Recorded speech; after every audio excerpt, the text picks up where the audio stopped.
Welcome back. So we've got a local company. Well, local to me, sort of. It's this little group that they've been around for a while. I think they're still trying to get mainstream, but they have this they have this fund, and it's really cool. And we have Alan Noon here from Epic, and we're talking about mega grants and best practices for applications and all the wonderful things that we can do and your questions. So wherever you are out there, drop questions in your chat. You can drop them in Discord. Alan's going to kick off here and go through a little presentation. And then if we got time, we're going to hit questions. And if we don't have time, we can do questions on the Discord. So Alan, tell us about this little thing that you're doing, and I'm going to step back out and let you take the floor. Okay, right on. Thank you very much. Good morning, everybody, or evening, as the case may be. Today we are going to talk about Epic Mega Grants. So I have a little slide deck that we can run through. And like Jay said, we can do some Q&A at the end. All right, so let's get started. The agenda for today, we're going to do a bit of an introduction. I'll tell you who I am and why this is important to me and important to Epic. We'll go through a little bit of the history of our grant programs. We'll answer the question, why? Why do we even do a grant program in the first place? And then that'll bring us up to speed to today. We can talk about the new grant program. And then once an application comes in, there are a number of questions that the Mega Grants team asks of an application. Those we call the big questions. We can review those because those will provide insight into how you should formulate your application should you apply. And then we'll go through the actual application itself. It's fairly short, but there are a couple of fields in there that I feel are very important. So I want to point those out. And then once you apply, what happens next? What's the process look like? And then the other things category, that's the catch-all for some facts and figures that I think are also important and relevant to the discussion. So, little introduction here. So yes, my name is Alan Noon. I am the lead evangelist for the Americas. I have been employed professionally in the games industry for 27 years. It's a little painful every time I have to update that number. I guess it's something to be proud of, but yeah, time marches on. I started out in coin-op, and I've moved through console, PC, mobile. I did slot machines for a little while, and I've done some VR and AR as well. So I've got a breadth of experience on multiple platforms. And in the parlance of Dungeons and Dragons, I guess I'm something of a multi-class character. I flip-flop between tech art and game design primarily throughout my career. But way back in the day, I got started with 2D animation and then moved into 3D once that actually became a thing. And that career has spanned AAA, mid-tier, indie, and hobbyist. I've always got some projects cooking in the background. But I highlighted indie, obviously, because here we are at the Indie Game Business Conference. And as an evangelist, part of what the evangelists are responsible for at Epic are driving adoption and usage of the engine, particularly with developers that are not AAA. So if you think about licensing at Epic, we basically have kind of two big groups of developers. We've got everybody that downloads the engine and agrees to the EULA. We call those the EULA users, right? And then beyond that, developers can then opt to go into what we call a custom license, right? And that's where they pay money up front. They can buy down the royalty, they get dedicated support, whatever. But the audience for the evangelism team are the EULA users, right? So everybody from hobbyists, students, small studios, and I actually like to use the term triple I, right? Those indies that are right at the cusp of taking that next step. And Mega Grants is a tool that we have in our arsenal, in our toolbox, that we can share with indie developers to help them along their way in their development journey. And so that's what we're going to talk about today. But first, a little bit of history. We'll go back to Unreal Dev Grants. This was the first program that we had and ran from 2014 to 2018. And in 2014, Epic was in a pretty good place. Earlier that year, we had launched Unreal Engine 4, and engine adoption was up, engine licensing was up, that end of the business is doing well. So yeah, we were in a pretty good spot. And Tim Sweeney, being the kind of guy that he is, decided that he was going to start the Unreal Dev Grants. And that fund was $5 million that was then distributed over the course of those 4 years. And the intention of that fund basically is, we were asking, is anybody out there doing really cool stuff in Unreal Engine? And what can we do to help them out? Well, we can give them a little bit of a boost, a little bit of a bump with one of these dev grants to help them on their way. And it was very successful, actually. We saw a lot of projects that otherwise would not have gotten off of the ground, make it along the way to release. Again, particularly the indie crowd, right? Like, for those of you like myself that have done the indie thing where you're a one-man show working in your basement or your spare room, and you're wondering how you're going to pay the mortgage, some of those dev grants went that direction and helped people survive long enough to attract attention, publisher attention, get published, all that other good stuff. So then the question is, why would we do this? Well, Tim is a very generous person, and that generosity is woven into the fabric of Epic Games. But also, a quote from Tim here, our success is inextricably linked to developer success. And so, as we like to say on the engine side of the business here, when we succeed, you succeed, right? Very sort of a karmic thought process there. As we share goodness out of the world, it'll eventually come back around to us, we feel. That brings us up to today. So after the 5 million Unreal Dev Grant was exhausted, that brings us to the year 2019. And Epic was in even a better place. So yeah, perhaps you've heard of a little game called Fortnite. That one had done pretty well for us and put us in a position to again share, but in a much bigger fashion. So we were able to really go large with a new program called Epic Mega Grants. And that fund is $100 million.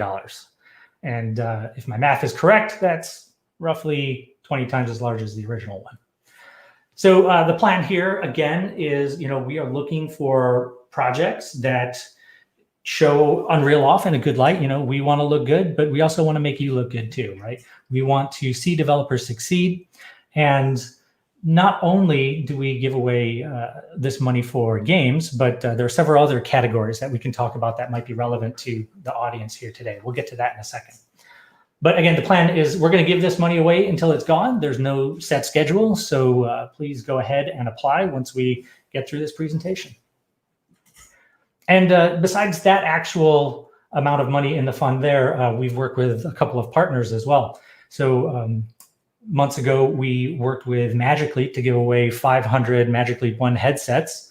And most recently, we announced that we have partnered with AMD. And they have generously donated 200 3800 desktop processors. These are available on a first-come, first-served basis, based on project merit, of course. All the standard guidelines that we're going to go through in a minute still apply. But if you have a need for one of these desktop processors, go ahead and say so. And it's worth noting that both brand new applicants to the program, and even if you've already received a Mega Grant, you can apply for this hardware as well. So no limitation there. And yes, we can talk about who this is for. So it's game developers, professionals, creators, designers, students, educators, and tool developers. And I think probably the two most, or maybe the three most relevant categories of people that we're talking to today are the game developers, particularly indie, students, and then also tool developers. That's something to consider as well that most people don't. And so under this new grant program, we basically have 5 big buckets from which we can award grants. So games, media, entertainment, enterprise, education, and tools and open source developers.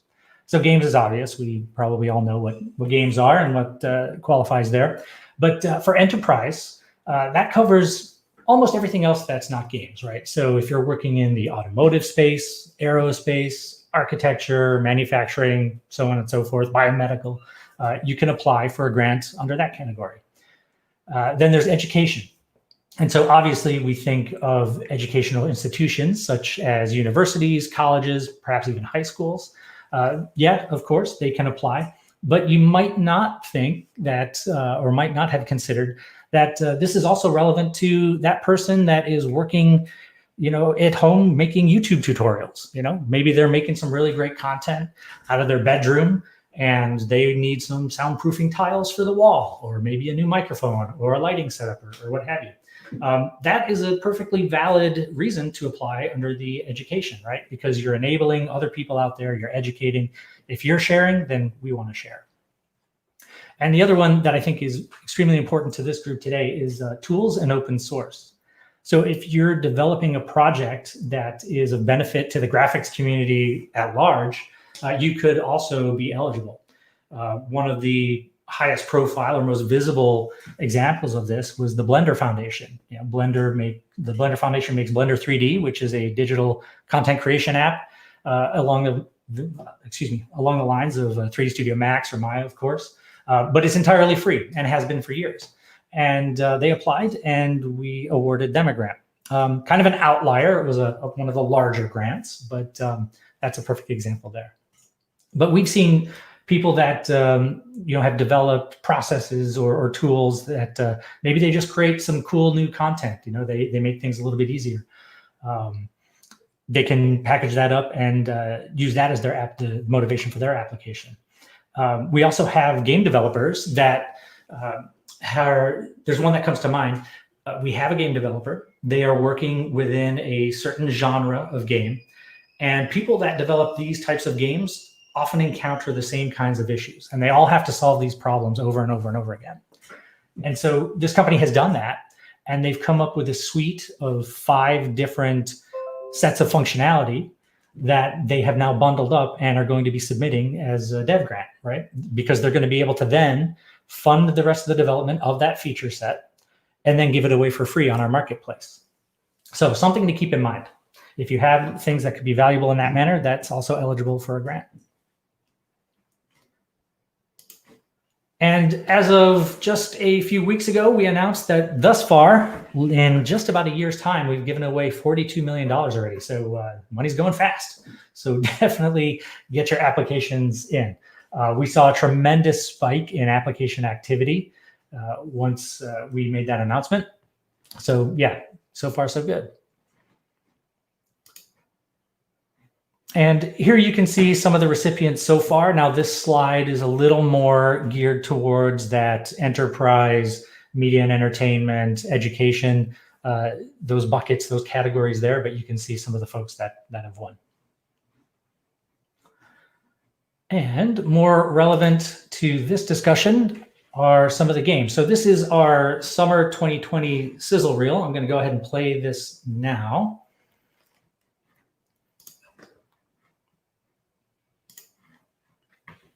No audio for you today, but hopefully the graphic quality is there. So yeah, lots of indie games across many different platforms, VR, AR, mobile, console, PC. Also representing many different countries around the world. Some of these products already we've seen come from UK, from Korea, from China. Some really high quality stuff. And some of these are very small teams as well.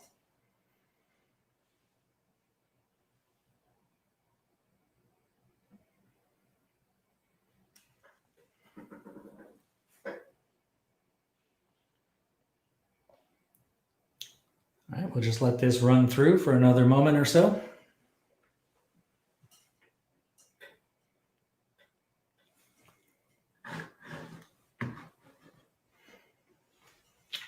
All right, so there you have it. That was the more game-centric sizzle reel that is probably relevant for our discussion today. Okay, so when an application comes in, what happens? One of the very first things that happens is the Mega Grants team asks several questions relevant to that application, and we'll go through those now. So the first one, and I've already kind of touched on this a little bit, is the application, is the product in question a good use of Unreal Engine, right? Make sure it shows off what makes us great together. Are you going to make the engine look good? And if you were awarded a grant, how are we going to be able to empower you as well? And so, a couple of examples here. A very simple one is, let's say you're working on a project and your application says, our project leans heavily on believable characters, right? We require the graphic fidelity, that the advanced skin shading models and hair systems that Unreal provides. And so that would be the good use of Unreal Engine.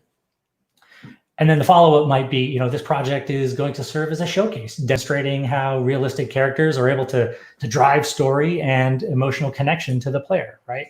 So that's that back and forth of how do we make you look good? How do you make us look good? Another example might be, we're a small team of limited resources, and Unreal's visual scripting system, Blueprint, that's going to open the doors for some of our less technically inclined team members to share the development load, right? Because now they can get in there and create interactivity that previously they couldn't. And then that might be followed with, the aim here is to be a shining example of how Unreal enables all developers of any kind of background or technical inclination to get in and create. So those are a couple of different ways to approach this question. Next up, does this support the community? So, the tools example, like Blender, for example, or maybe you've got some third-party application that creates content in an interesting way. Those are pretty obvious, right? And we've already talked about, the other possibility of if you're developing a game and you've come up with solutions to common problems, if there's a way you can package that up and release that for free to the community, again, that's an excellent way to make an application. So, I mentioned one of those teams doing that, they have been able to create, like I said, a suite of 5 features or solutions, and they have created individual applications for each of those. We have another company that comes to mind that their solutions, while solve for multiple aspects or difficulties in typical game development, it's a little more tightly woven together. And so they can't really break it up into multiple applications. So they're going to apply in one big chunk. But as they apply in the description of their application, they're able to break down, there's this component, that component, and this next component. And these are how they're all intertwined. So, that kind of breakdown is important. And again, we'll talk about that in a moment. Another big question is, how do you plan to grow? This doesn't have to be, a one-shot application and then you're finished. You can apply multiple times, as I alluded to in the previous slide. Some of these bigger chunk applications, once you total them up, add up to a substantial amount of money. And it's easier for us to digest those smaller bites. So, tell us, if you're just starting out, what does the plan look like? Are you going to start with a prototype? Do you need funding just for that? And then maybe you're going to polish that into a vertical slice. And for the vertical slice, you need some more high quality art. So maybe you need additional funds for marketplace content, or maybe you want to hire some artists or sound designers or so on and so forth. Again, you can apply multiple times for the same project. All right. And then hopefully this is obvious, but we would like to see why you are passionate about this particular project, right?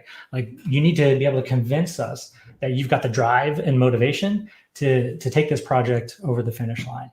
I'm sure we all know that game development is hard. It's incredibly hard, and it takes perseverance.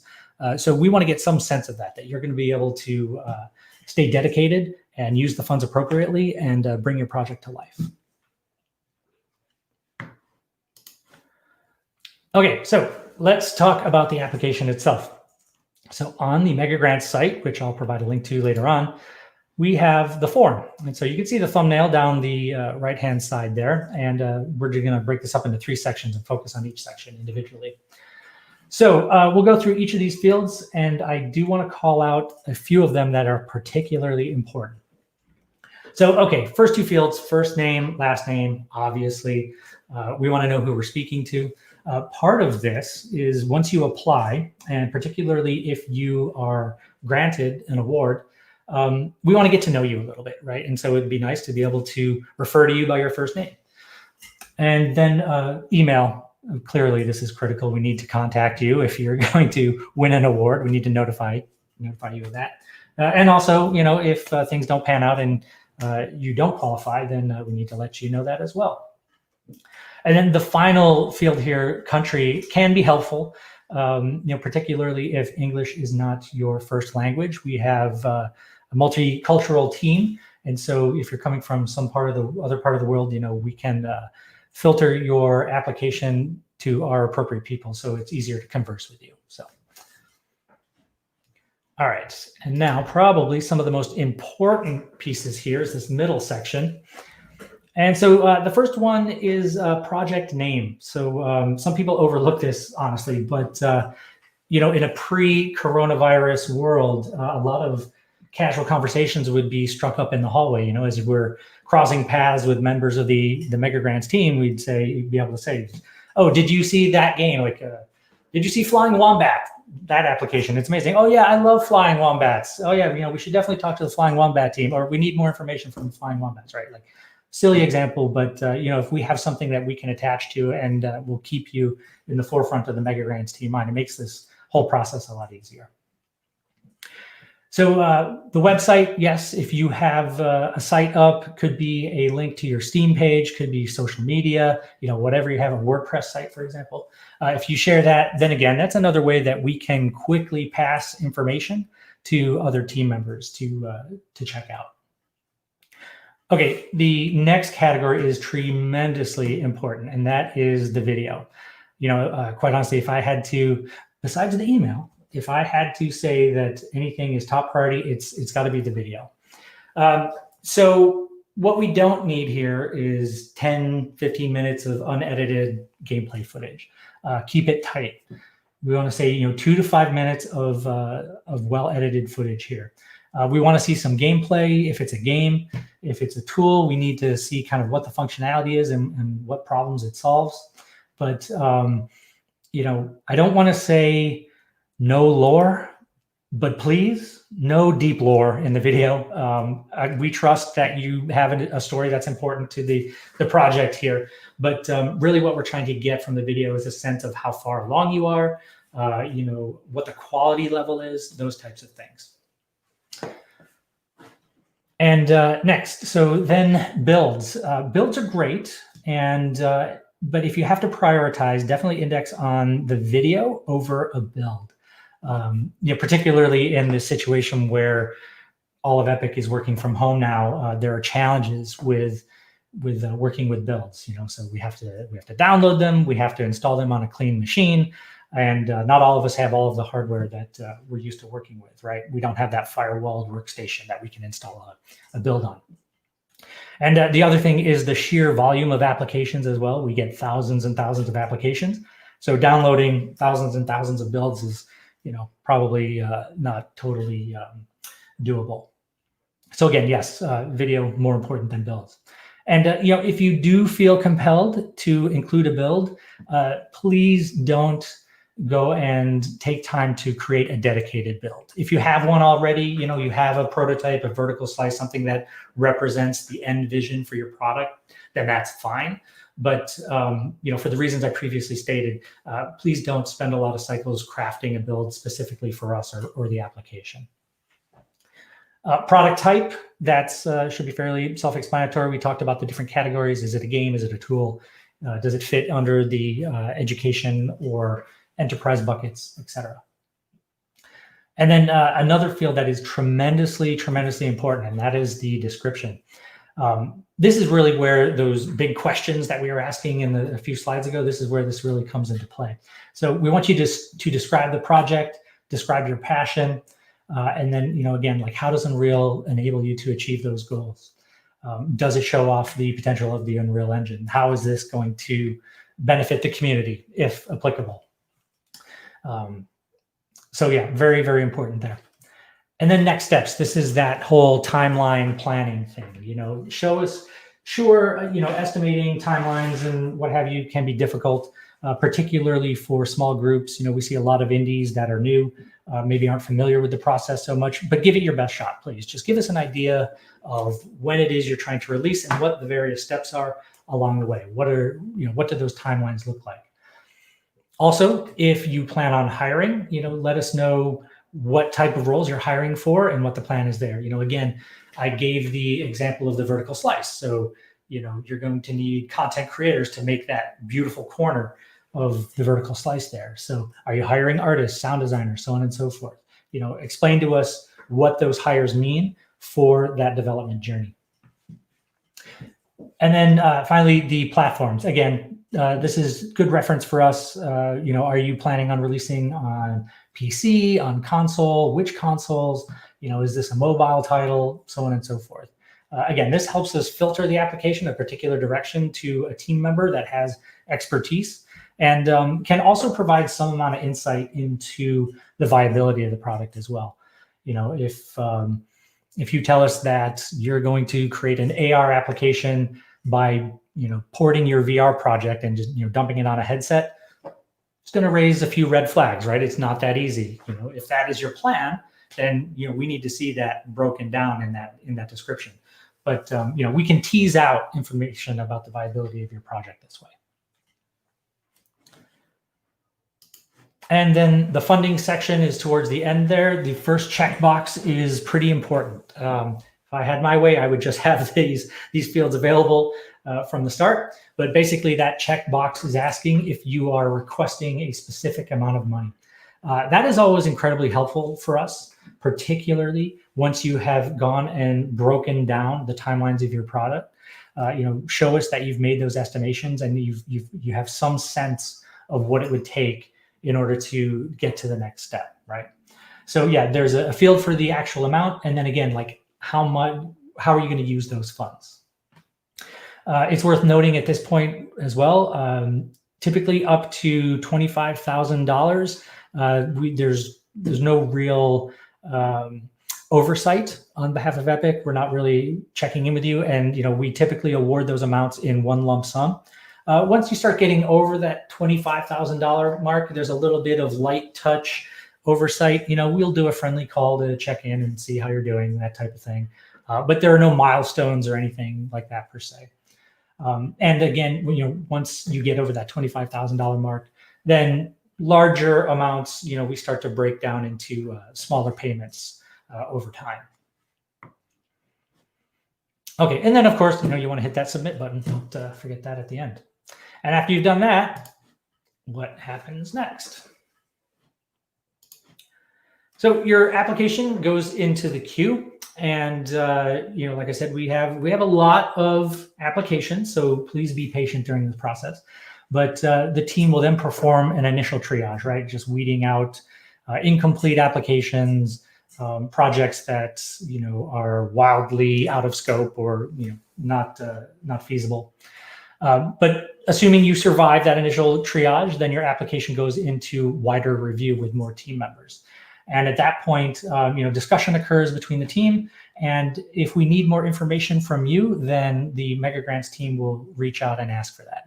Perhaps they want a little more detailed breakdown of the milestones, or maybe a little more information about you and your team or how you're set up. It could be anything along those lines. And once we have that information, then you'll go into final judgment, whether you have either won an award or maybe been declined.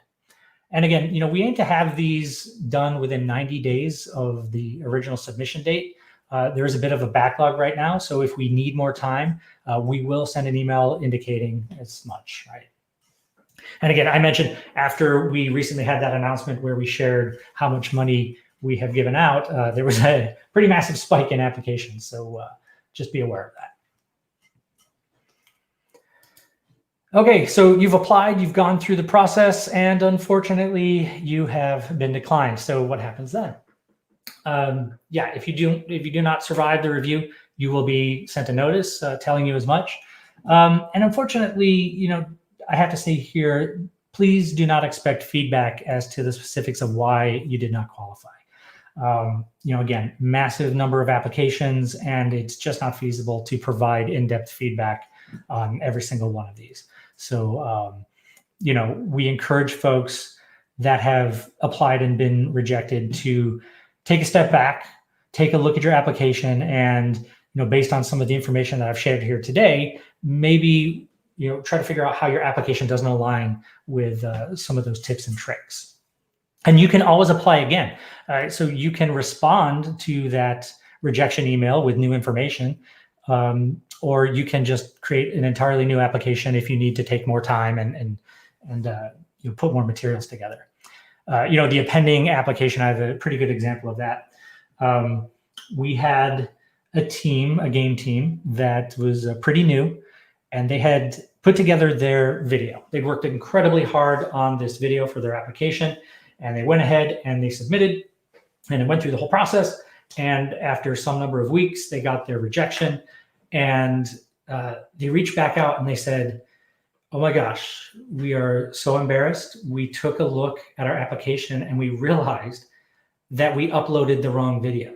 So instead of that tightly cut, nicely edited 2 to 5 minute video, they uploaded like 20 minutes of unedited gameplay and test footage." So that probably did not do them a whole lot of favors. So then they were able to email back and say, "Hey, look, we made a mistake. Here's a link to the new video." And they went back through the queue. So that's a perfectly viable thing to do here.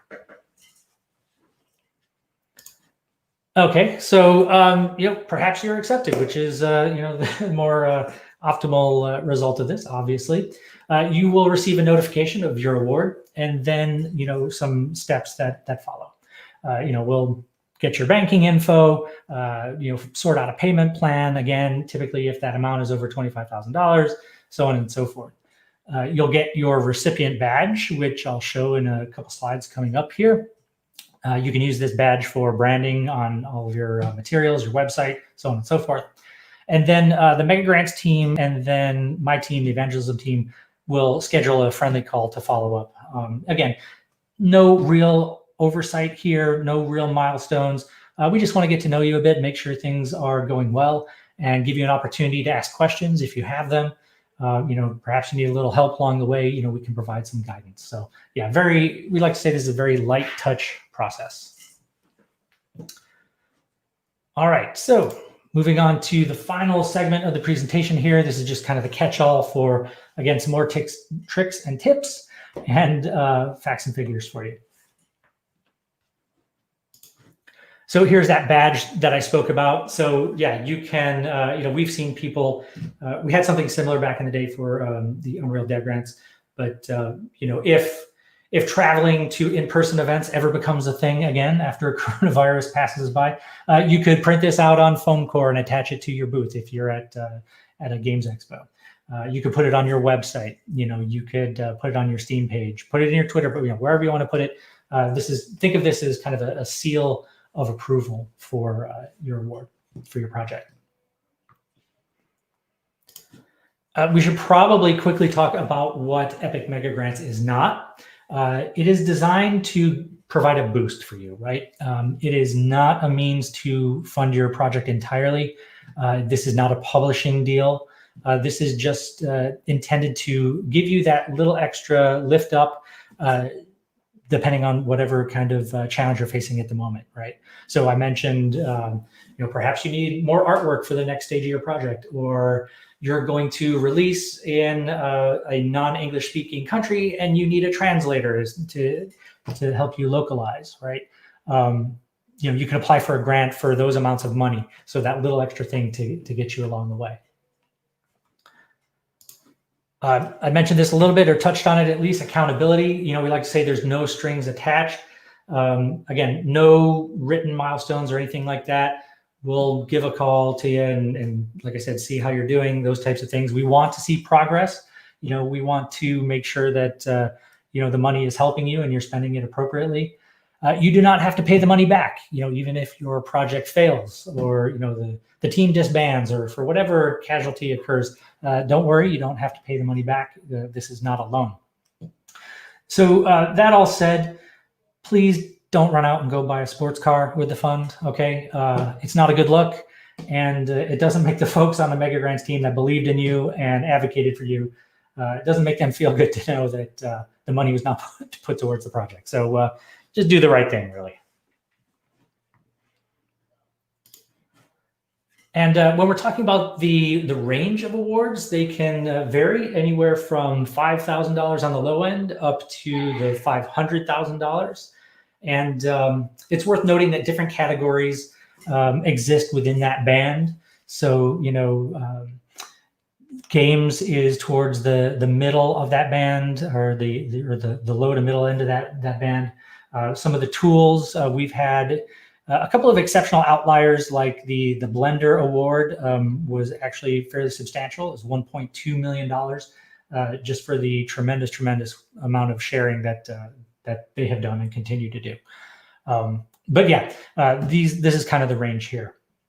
And again, smaller bites are easier for us to digest. We want to see that game development journey or that project development journey. So instead of, if you sit down and you do your estimations and you figure that, yeah, this is going to cost me $300,000, $400,000, $500,000 total, rather than give you that big chunk, we'd like to see it broken down.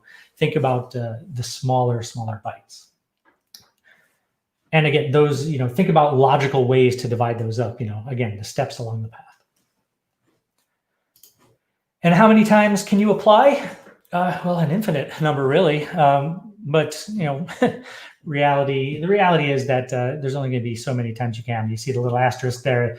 Technically, there is no limit, but, there is sort of the limits of reality.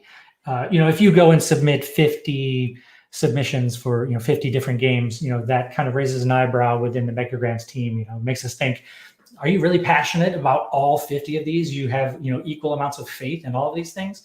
That's quite honestly highly unlikely.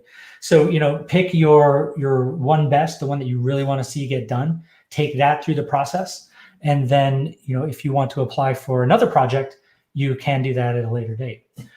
And again, breaking your project down, I know I keep repeating and harping on this, but many people are not aware that they can apply multiple times for the same project. All right, regarding the amount requested, the team reserves the right to modify the amount. So while yes, we do appreciate the thought that goes into the amount that you're going to be asking, and when you specify that, that is helpful. We can adjust that number up and down based on the merits of the perceived merits of your project. And it's worth mentioning taxes here. The Mega Grant may have tax implications for you. We cannot provide advice on taxes other than to say we recommend you check with your tax professional familiar with your local laws to completely understand what the implications are. Several countries have tax treaties with the US, so depending on how your company is set up, make sure you look into those and see if any of those might be advantageous for you. And there is another sort of subcategory or bucket that we can draw from that you can use or call out in your application in conjunction with some of the other primary categories. And we often get the question, can I apply if I am not currently in Unreal Engine? And the answer you see there is yes. So if your project is built in another engine or tool set and you want to move to Unreal Engine, yeah, you can certainly apply. It's important to note that we are not awarding grants, for you to port your finished product, right? So if you have a game that's been on Steam for a year, 2 years, whatever, and now all of a sudden you want to bring it to Unreal Engine so you can capture some of that grant money, that's not really the best approach when formulating your application. A better approach, one that we've seen, might be, hey, we're a studio that's used to this technology. We've shipped all of our games over here in this technology, but we really feel that our new project or our prototype or our vertical slice that we have developed in that tech, we really feel that Unreal is going to take it to the next level, and here's why. And we have figured out that we need this many members of the team, isolated and situated in front of Unreal for this amount of time in order to make that transition. We need to do our initial investigation, we need to do our testing of Unreal. And we've calculated that it's going to cost this much money in order to make that transition. That's a more appropriate method or way of thinking about applying for a dev grant when switching technologies. Okay, and so second to last slide, just basic recap. I've harped on a lot of these already, but again, let's go through them one more time. Prioritize video over a build in your application. provide a requested amount along with a breakdown of how those funds are going to be used. Again, you may submit multiple times for the same project or different projects. And again, break your project, whatever project you're submitting for, break it down into smaller logical applications, smaller chunks. And final slide here, the actual site itself, unrealengine.com mega grants. That's got all of the information that you're going to need there, along with an FAQ. And then the application that we saw a few slides ago, that is down there at the bottom of the page. So that concludes the talk of Epic Mega Grants here. I hope that was useful and helpful. I expect to see another new flood of applications coming in. And yeah, I suppose if we have time for some Q&A, we can go ahead and do that. Thank you.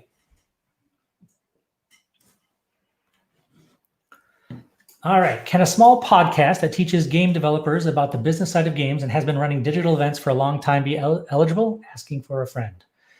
Is the friend you? Yeah, absolutely. So again, you know, if you've been, or you or your friend have been working on a dev stream that's been streaming for some time, and again, as long as your stream kind of fits those criteria that we talked about, you know, is it helping the community? Well, something like an educational dev stream certainly seems to fit that bill. You know, is it a good use of Unreal Engine? Then yeah, please feel free to apply for that. Yeah, someone was asking that for a friend. I'm not sure exactly who that was. All right, let's see here. I think this question was already asked or answered. Can we submit a project if it was originally turned down, but updated and changed significantly? That was definitely asking there. Yeah. But again, sure, happy to answer that one again because it comes up all the time. Yes, please resubmit either, you know, if it's a minor change that to your application that you think would enable you to get accepted, then you can just reply to that rejection email. If you want to reformulate the thing or you are going to significantly change the project, then you know it might make more sense to do a whole new application. Right, but like you said, don't if you are doing it and you apply for 50 different games, you know, look and see, like, are you really passionate about all 50 of these things, or are you just trying to get some money? Here we go. This is a good one. This is from our Discord. What do you consider red flags in grant applications? Ooh, the tough questions. That's a good one. So the two that spring to mind are, I guess there's no better way of saying it than quality, right? You know, again, one of the original driving motivations for the original program, the Unreal Dev Grants program that has that also runs through the Mega Grants program is, you know, basically in short, is this a good use of Unreal? Do you make Unreal look good? You know, if you have an application where perhaps, you know, the quality of the product isn't quite there, you know, that is probably going to be the first thing that we look at. The second is going to be scope. You know, if you tell us that you are going to have a massively multiplayer game with 10,000 concurrent players in the same world, and it's going to, you know, be AR and whatever, like, you know, we appreciate, you know, big thinkers and dreamers, but, you know, that's probably not going to be viable. So think about scope. That's probably another important one. All right, we've got from Nightwolf. I know you touched on this a little bit. With non-game related content, it was stated mainly on Unreal Engine. Does that mean that for all other engines, they must have a game and nothing else? Let's see. I'm trying to, for all other. I'm guessing if like there's tools or something for other engines is the way. No, certainly not.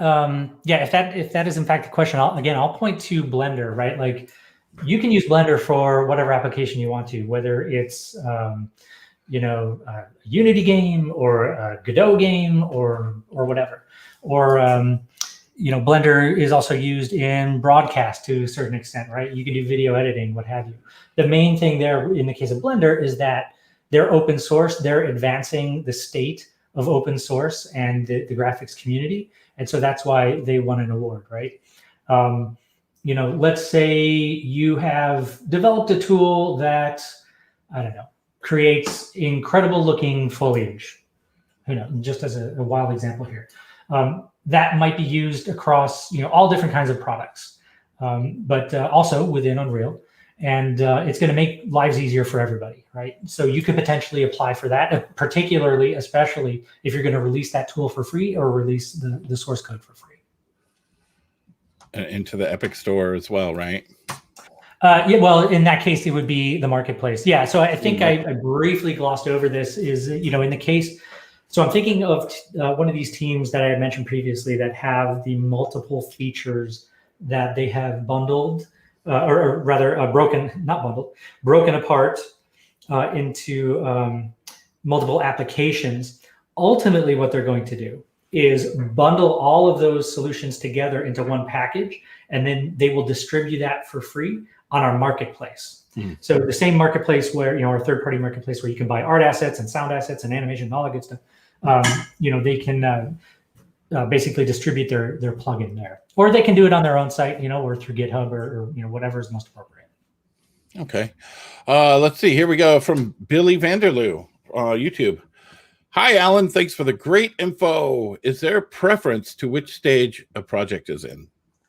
All right. Thanks. And you're welcome. And so, again, like in the case that we talked about towards the end there, where, maybe you're going to be switching technology, if your project is complete, that's probably not optimal for an application because, you may have spent a year, 2 years, 3 years, 5 years finishing that original game in some other technology. And now you're going to tell us that you're going to completely rebuild it from scratch for, that's probably not the best.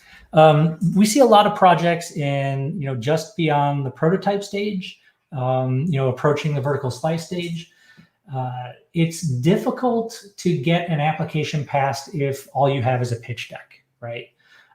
We want to see something. We want to see, like I said, when we look at your video, we want to get some sense of the skill set of the team, how viable it is, how viable the project on the whole is, and just get a sense of what the project is all about, right? So if you've got a project that has just completely placeholder art, that's going to be kind of difficult for us to, get the big end result picture, right? So yeah, kind of take those things into consideration. That kind of aligns with the next question from Renzo Sanchez on YouTube. Will I have more opportunity to win part of the grant if my game is in a more advanced stage?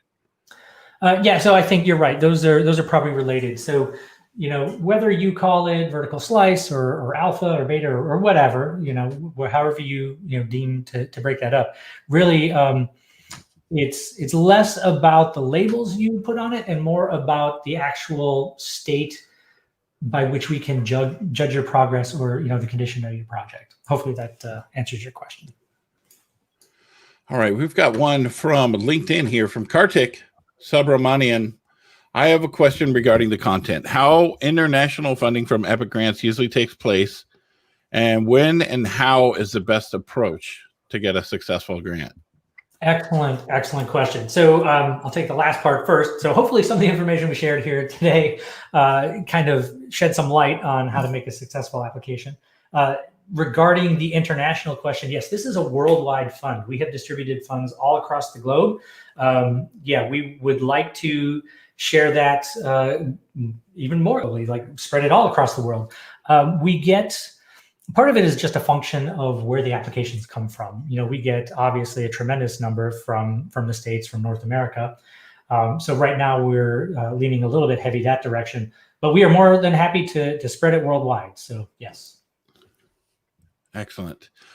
Gary, here's a good one. Gary Davies from Facebook. For audio programmers, what would work well as a proposal for a grant? I guess it depends what we're talking about here, really. So just off the top of my head, again, I immediately go to the tools and open source category. If you have solved some problem with audio that all developers are going to face, and you can release that solution for free, that's probably the most obvious one to me. If you have a game that relies heavily on audio, then that would just be like any other project. You can submit it through any of the other channels or categories.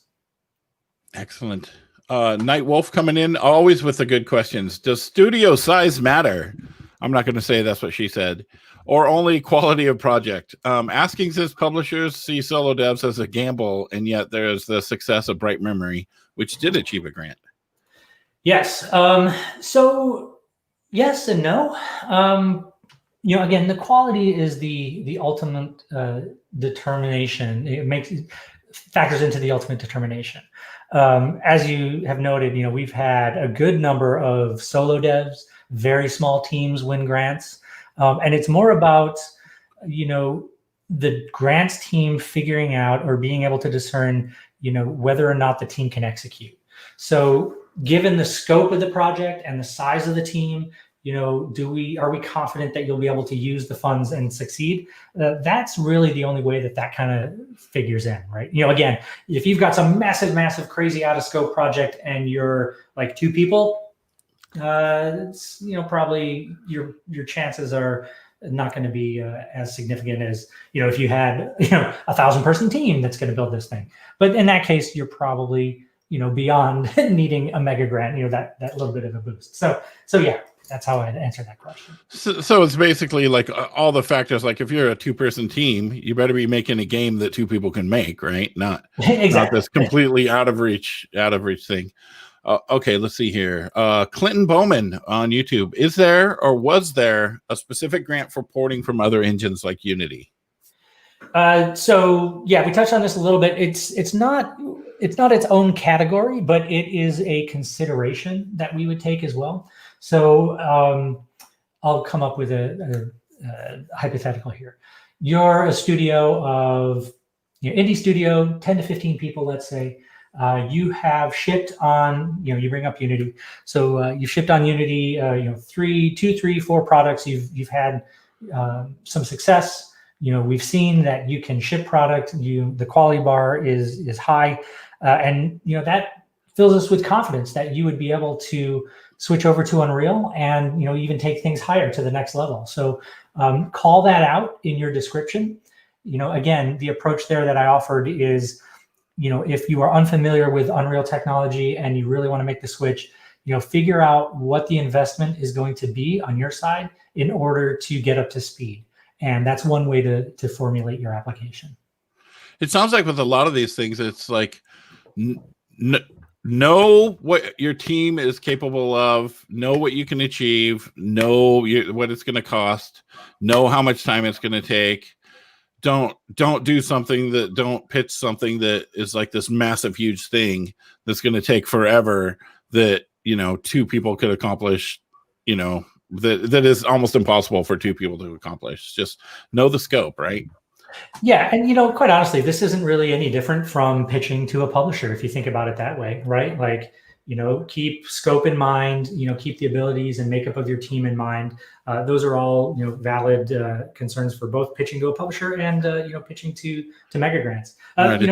I will say this, though, we do like big dreamers, right? So some of the projects that, these solo teams have been awarded grants for, we may not have believed that it was possible for a single person to achieve the level of quality that they have on this stuff, but they were able to demonstrate that, right? They did things like leverage marketplace content or, hire out people that were able to fill in the gaps. So, I think that's all relevant. Yeah, that's it. I recently came across a game. I'm not going to say what it is, but you play this and you're like, wow, this is from a small AAA studio, and it's one person doing all the animation, the coding, the sound, and it's just to see this project is insane. Okay, let's see what have we got here. Antler Studios. I love Antler Studios. Hey, Alan, great talk. Thank you so much. Time wise, do you have any rough estimations about when to expect hearing back once submitted? Yeah, for sure. So again, once an application hits the Mega Grants team inbox, we try to have those processed in 90 days or less, depending on the volume of applications we have, and it may go longer. If that is the case, we will send an email indicating that we need more time. Okay. I'm gonna skip this question because that question has a follow-up, but we'll do this one real quick. Would developing a new shader be an acceptable project? I guess it would have to be a pretty damn good shader. Sure. Like, so let's say it is a shader that Okay, off the top of my head, maybe it does skin shading in some incredibly, high fidelity way that, is really able to convey the nuance of skin, human skin as it moves and slides across muscles and, whatever. Maybe that's some entirely new shading model and you're going to give that away for free so that developers everywhere could leverage it. Yeah, that actually sounds like a pretty viable application. It has to, with any of these, it has to advance the state of the art and help the community. So that could be any type of technology, whether it's a shader, a tool, so on and so forth. Right. Okay, so here we go. Heather Chandler from LinkedIn. If the project is a game, but as part of the game development process, there are youth game making initiatives attached to it, i.e. the game development team is also teaching youth about how to use Unreal Engine with game making workshops. Is it better to apply in the game category or education category? That is a fantastic example. And for that one, I like the education angle. There are a lot of developers that there are a lot of game developers out there. So we get a lot of game development applications. So one way to distinguish yourself is going through that education route. We might be able to, because you've highlighted the fact that you are sharing knowledge and advancing, the state of the art there, we might be able to, award you a little bit more money than you would possibly get through a typical game application. I had mentioned the range, the $5,000 to $500,000 award grant range, and I believe I had mentioned that within that spectrum there are different bands of awards, right? So like media and entertainment, those tend to trend higher because ultimately they have bigger bang for the buck when we think about how they make Unreal look good, so to speak. Education is very similar, right? You can possibly, apply for a larger amount because you're sharing the knowledge very wide. You're encouraging young people, which is always a great initiative. So yeah, I would think about education for that one. All right, we're going to be able to hit her follow-up question and maybe one more. Okay. Her follow-up is, if you apply in one category, games, for example, does it make for a stronger application if you also talk about the education component, or vice versa? You apply for education, but are making a commercial game. Yeah, again, I think, so in the case of making a commercial game that is education centric, I think, again, I would probably still go through the education bucket or the education category. And then, we can always adjust that on our side. We can say like, maybe the education component of this project isn't quite as strong as we had hoped. Maybe this is a little more gamey. And then, we can, that might be a situation where we would reach out for more information to make sure that we have the big picture of the project and go from there. Okay. Let's see. You know what? We're going to push it. Here's from Mike Burton on YouTube. Are there any good wish lists for projects or project types that would be good to see submitted? Nope. Just cool stuff. Just really kick-ass stuff. That's really it. Kick-ass stuff. Yeah. I wish to see kick-ass stuff. Really quick before we finish up, I want to say, throughout this presentation, I say we, et cetera, et cetera. I want to make it clear really quick. I am not a member of the Mega Grants team. I work with the Mega Grants team as part of the function of evangelism. So please don't blow up my inbox with requests to review your applications and what have you. I just wanted to make that perfectly clear. The Mega Grants team is an anonymous group within Epic made up of multiple different people. So yeah, just multiple. Is it multiple different people with multiple different skill sets, or? Oh yeah, definitely. I bet that's fun. Reviewing 1,000 things all the time. All right. Well, thank you so much, Alan. This has been awesome for sure. We really appreciate you coming on the show. Is there any last words you want to throw out there? Or? I would just say that super happy to be here. Thank you very much for having me. I hope that was useful information. And like I said earlier, I hope to see more and more applications come through. Thanks. Yeah, I'm sure there's a ton. It's already given out 40-some million this year, right? Yep. Yeah. So there's a lot of money left, but there's not a lot of money left. Okay, our next thing coming up here, and just as soon as we get out of here, clearing out the attic, the tools and approaches of self-organization while working from home. And I know a lot of people, we've been adjusting to working from, well, I've been working from home already for like 10 years. So I'm used to it. But when I remember when the first pandemic started, people were like, oh my gosh, this and Zoom meetings and da-da-da. And you know what? You get used to it. But thank you so much. I appreciate it big time. All right, right on. Thanks again.